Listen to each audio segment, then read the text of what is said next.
Steel glints in the Mediterranean sun. The rhythmic thunder of marching feet shakes the earth. And at the heart of this unstoppable war machine stands one man, the Centurion, the backbone of Rome's legions. He commands respect, embodies discipline, and carries the weight of empire on his shoulders. But what if this iron figure faltered? What if shame, dishonor, or failure crept into his ranks?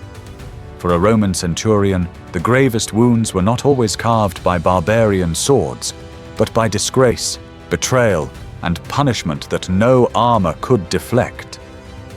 What was the true worst fate that could strike Rome's most vital soldier? Before Rome became an empire of marble and gold, it was a city of mud walls and iron resolve. In those early centuries of the Republic, the survival of the state depended on the legion, and at the heart of every legion stood a man unlike any other, the centurion. He was not a senator, not a patrician cloaked in purple. He was the embodiment of the soldier's life, scarred, hardened, and elevated through blood and discipline. The origins of the centurion trace back to Rome's first armies, organized in rigid formations that would later dominate the Mediterranean. Each legion, divided into cohorts, maniples, and centuries, relied on this officer who commanded roughly 80 men. These were not just soldiers, they were brothers bound by oath, grouped into contubernia of 8 men who shared a tent, a meal, and often their final moments in battle. Above them all, the centurion held absolute authority. What made him instantly recognizable was the transverse crest of his helmet, not the vertical plume of ordinary legionaries, but a horizontal stripe of horsehair or feathers visible across the chaos of battle.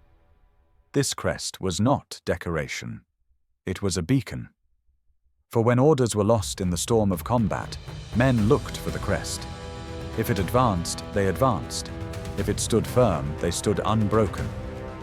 In his right hand, the centurion often carried the pilum, a heavy javelin designed to pierce both shield and flesh.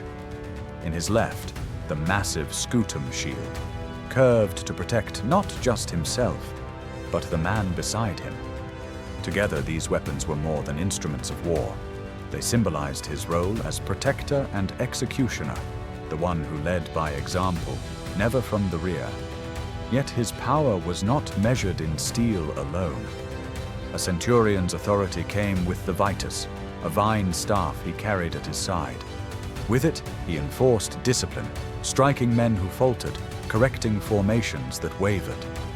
This staff was both feared and respected, for it represented Rome's uncompromising demand for order. But for all his pride, for all the honor of standing at the core of Rome's might, the centurion also bore a weight few could imagine. He was the shield of 80 men, the first to charge, the last to retreat. His life was a paradox, elevated above his comrades, yet forever chained to their fate. For such a man, what could break him? Not the spear of an enemy, but the shattering of his honor, the unraveling of discipline, the collapse of the very ideals he swore to uphold. The story of the centurion is not one of sudden invention, but of steady refinement. As Rome expanded from a modest Italian republic into a Mediterranean empire, the centurion's role evolved with every conquest, adapting to the demands of new enemies, harsher terrains, and the growing ambitions of Roman leaders. During the campaigns of Gaius Julius Caesar, the centurion became both symbol and backbone of Rome's unstoppable legions. In the bitter struggle against Vercingetorix at Alesia in 52 BCE, centurions were the glue that held the vast encirclement together. Caesar himself recorded in his Commentari de Bello Gallico how these officers held firm under relentless Gallic assaults, rallying their men when fortifications trembled, and charging into the thickest fighting where discipline threatened to collapse. To be a centurion in Caesar's legions was to embody not just courage, but resilience, the unyielding will of Rome pressed into human form. With the rise of Augustus, the first emperor, the centurion's authority only deepened. Augustus's sweeping military reforms created a professional standing army, transforming the legions into a permanent force stationed across the empire. In this new order, the centurion became the daily enforcer of imperial discipline. He was no longer merely the hero of the battlefield. He was the trainer, the inspector, the moral guardian of his century. The Vitus, the vine staff, became his emblem, a symbol of authority that could strike fear into the lazy or careless soldier. A lash of the vine was as dreaded as the enemy's sword, for it carried not personal malice, but the full weight of Roman disciplina. Yet the centurion's life was not one of prestige alone. He led from the very front, his transverse crest a target for enemy spears and arrows. At Teutoburg Forest in 9 CE, when 3 Roman legions were ambushed and annihilated by Arminius and his Germanic allies, it was the centurions who fought to the bitter end, often sacrificing themselves to buy moments of order in a storm of chaos. Tacitus would later describe such men as pillars of the state, men whose deaths were measured not in numbers, but in the collapse of Roman confidence in the region. In the Dacian Wars under Trajan, centurions again distinguished themselves as the first to storm enemy ramparts, carrying ladders under a hail of arrows, shouting commands even as wounds tore through their armor. For their bravery, some won double pay or decorations, but more often they won only scars and graves in foreign soil. To their men, the centurions were both protectors and executioners. They were expected to punish deserters, enforce decimation when ordered, and yet also shield their soldiers from reckless commanders.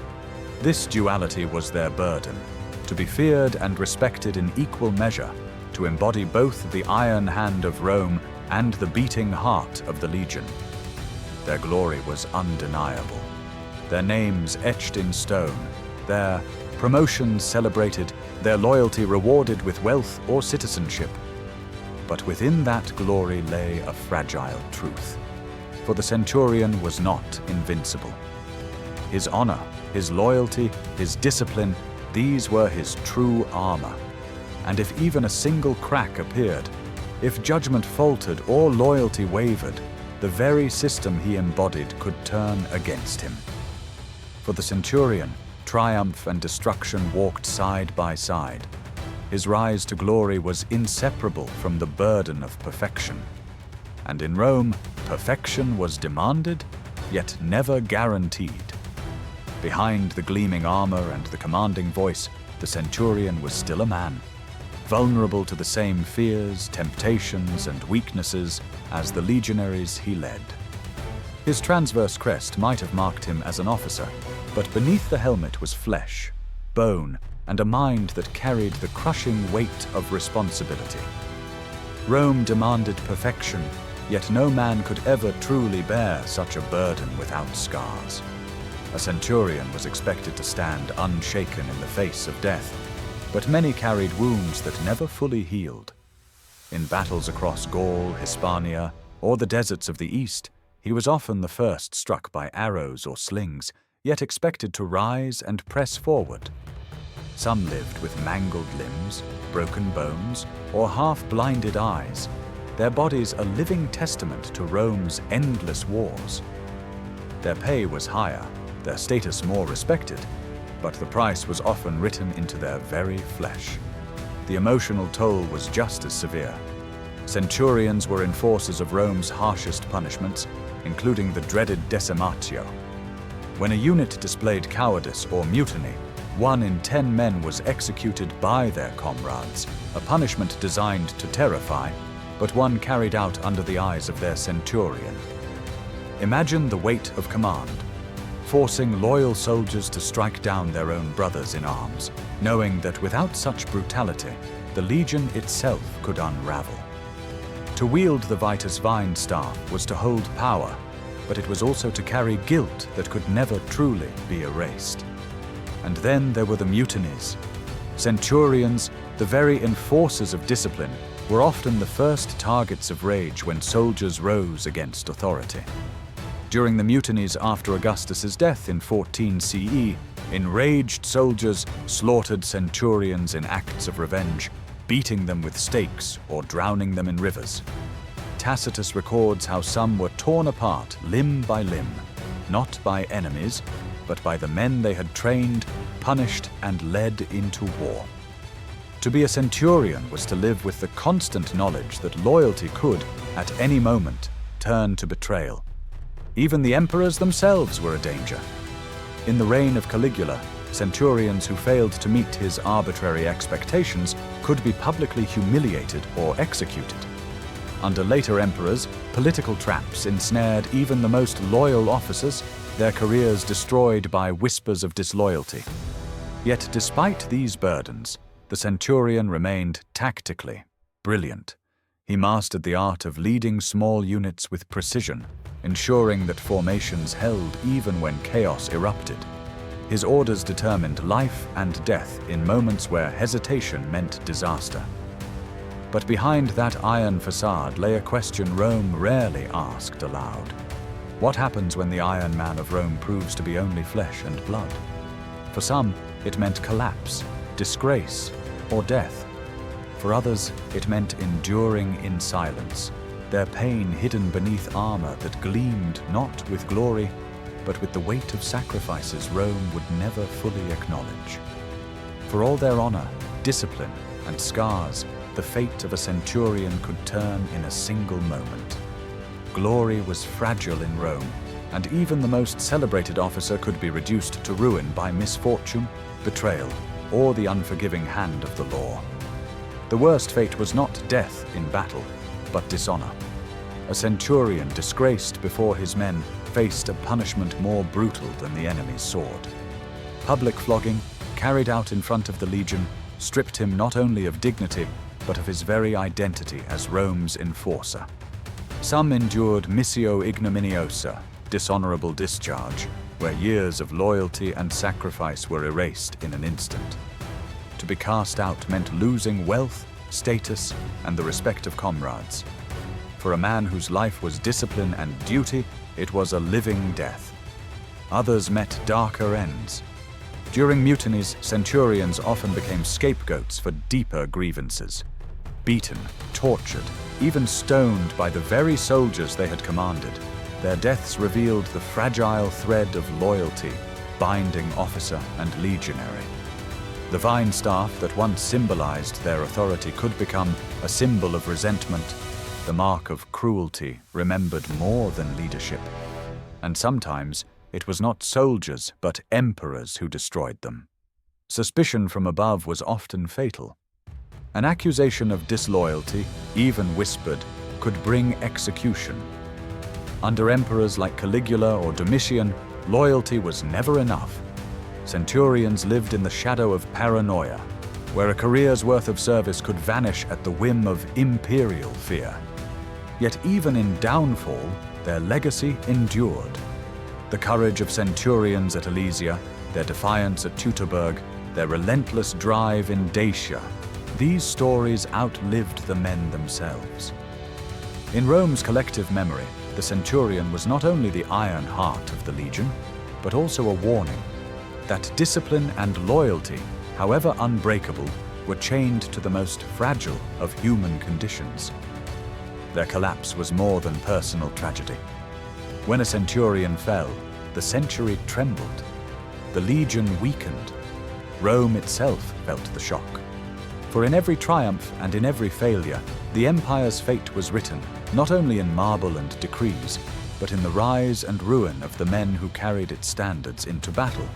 In the annals of Roman history, emperors are remembered in marble, battles in triumphal arches, and victories in endless inscriptions.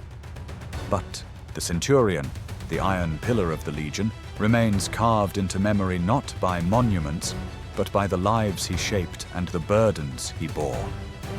He was the shield of 80 men, the first into danger, the last to retreat. He carried honor like armor, yet lived each day knowing that disgrace could strike deeper than any enemy spear. For the centurion, the true battlefield was not only Gaul, Germania, or Dacia, but the struggle within, between duty and fear, pride and fragility, glory and ruin.